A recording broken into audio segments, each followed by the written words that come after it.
Apa sih kandungan surat At-Tin? Yuk, simak jawabannya di video berikut ini.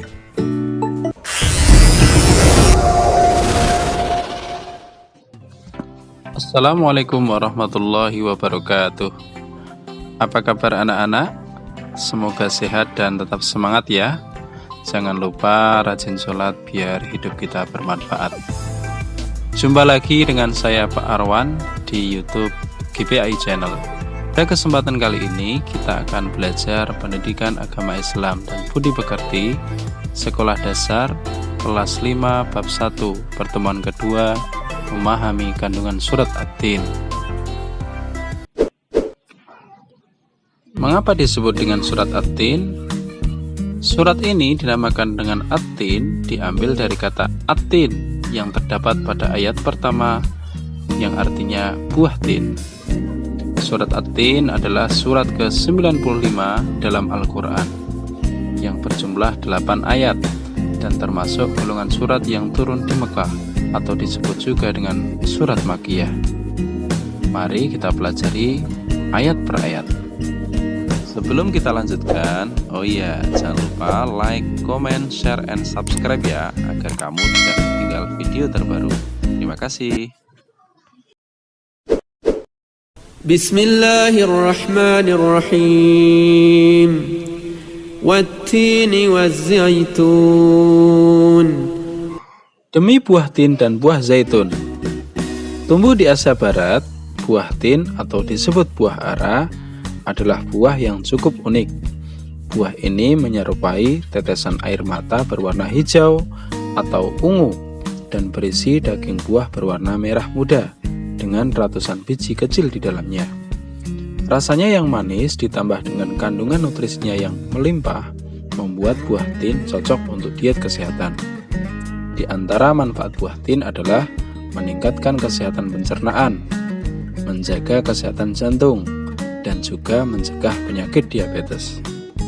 Sedang buah zaitun adalah buah mungil yang tumbuh di pohon zaitun. Buah ini juga kaya nutrisi. Selain untuk memasak, buah zaitun bisa digunakan untuk melawan infeksi karena bakteri, menjaga kesehatan jantung, dan juga merawat kesehatan kulit. Wa turi sinin. Dan demi Gunung Sinai. Gunung Sinai atau disebut Bukit Tursina terletak di semenanjung Sinai, negara Mesir. Gunung setinggi 2.285 meter ini juga dikenal dengan nama Jabal Musa atau Gunung Nabi Musa, karena di tempat ini Nabi Musa menerima wahyu pertama dan diangkat menjadi rasul. Pada malam Mi'raj, Rasulullah Shallallahu Alaihi Wasallam berhenti sebentar di tempat ini dan melaksanakan sholat sebagai penghormatan beliau pada kesucian tempat tersebut.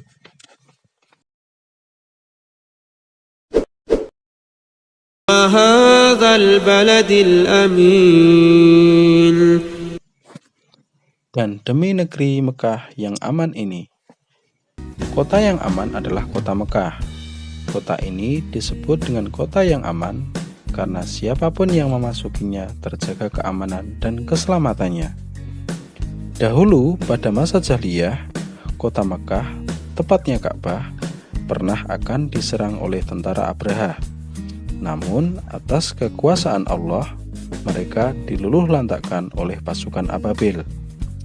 Hadis riwayat Muslim juga menjelaskan bahwa kota Mekah dan kota Madinah tidak akan pernah terjamah oleh Dajjal di hari kiamat, karena Allah menjamin bahwa kota Mekah akan dijaga oleh para malaikat. Laqad khalaqnal insana fi ahsani taqwim. Sungguh, kami telah menciptakan manusia dalam bentuk yang sebaik-baiknya. Allah Subhanahu wa Ta'ala menjadikan manusia dalam sebaik-baik bentuk. Proses kejadian manusia tidak sama dengan kejadian makhluk-makhluk lain. Manusia memiliki akal, jasmani, rohani, dan nafsu. anggota tubuh manusia serasi dan seimbang, sehingga tampak indah, cantik, dan memudahkan untuk melakukan kegiatan. Manusia memang tidak memiliki sayap, layaknya burung, tapi manusia bisa terbang. Manusia memang tidak bisa lari secepat cheetah, tapi manusia bisa berlari tanpa kaki. Dengan akalnya, manusia bisa menciptakan teknologi dari yang paling sederhana sampai yang paling rumit dan terkesan tidak masuk akal. Manusia harus mampu menjaga keseimbangan yang dimilikinya agar supaya menjadi mulia. Apabila manusia mengutamakan nafsunya, maka ia akan turun derajatnya menjadi hewan. Selain rohani, manusia juga dibekali dengan akal pikiran agar dapat membedakan yang baik dan yang buruk, dan yang benar dan yang salah. ثم رددناه أسفل سافلين إلا الذين آمنوا. Kemudian kami kembalikan dia ke tempat yang serendah-rendahnya.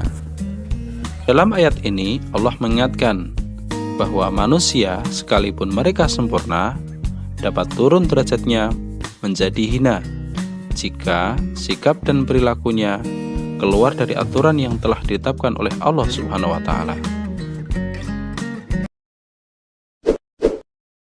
إلا الذين آمنوا وعملوا الصالحات فلهم أجر غير ممنون. Kecuali orang-orang yang beriman dan mengerjakan kebajikan, maka mereka akan mendapat pahala yang tidak ada putus-putusnya. Dua syarat agar manusia mulia di sisi Allah, yaitu beriman dan beramal soleh. Orang yang demikian itu akan selamat dari kehinaan dunia dan akhirat.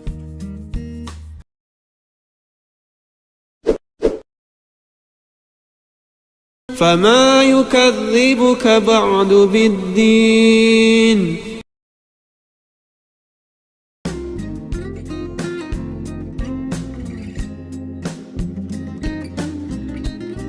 Pada hari kiamat nanti, ada hari pembalasan terhadap perbuatan manusia yang baik dan yang buruk. Manusia seharusnya tidak meragukan adanya hari pembalasan, karena Allah sudah menunjukkan bukti-buktinya. Allah memberi akal pada manusia untuk berpikir tentang ciptaannya, dan hati untuk merasakan iman. Pertanyaan Allah itu untuk mengingatkan adanya hari kiamat, agar manusia tidak lupa dan lalai, sehingga terjerumus dalam perbuatan dosa. أليس الله بأحكم الحاكمين. Bukankah Allah hakim yang paling adil? Allah adalah yang maha mengetahui, sebagus-bagus pencipta dan pengatur segala urusan. Allah yang memberi keputusan atas segala persoalan. Tiada perbuatan, walau sekecil atom pun, yang dapat terlepas dari pengadilannya. Setiap kebaikan akan diberikan pahala, dan tiap keburukan akan berusung dosa. Pengadilan Allah adalah sebaik-baik pembuat keputusan. Nah, anak-anak, dari uraian di depan tadi dapat kita simpulkan beberapa hal. Yang pertama, atin artinya buah tin, diambil dari ayat yang pertama. 2. Allah melalui surat ini bersumpah dengan menyebutkan ciptaannya, yaitu buah tin, buah zaitun, gunung Sinai, dan kota Mekah. 3. Negeri yang aman adalah Makkah Al-Mukarramah. 4. Allah menciptakan manusia dalam bentuk yang sebaik-baiknya, yaitu terdiri atas jasmani dan rohani yang seimbang. 5. Allah memperingatkan bahwa itu bisa menjadi hina bila dia tidak beriman dan beramal soleh. 6. Walaupun Allah telah menunjukkan bukti-bukti kebenaran dari hari pembalasan, namun di antara manusia masih ada yang mendustakannya. 7. Allah Maha Adil dan Maha Bijaksana terhadap semua manusia dan semua makhluknya. Jadi, jika kita ingin menjadi makhluk yang mulia di sisi Allah, harus memperkuat keimanan, rajin beribadah, dan berbuat baik ya. Demikian video pembelajaran kali ini, semoga bermanfaat dan bertemu kembali di video pembelajaran berikutnya. Assalamualaikum warahmatullahi wabarakatuh.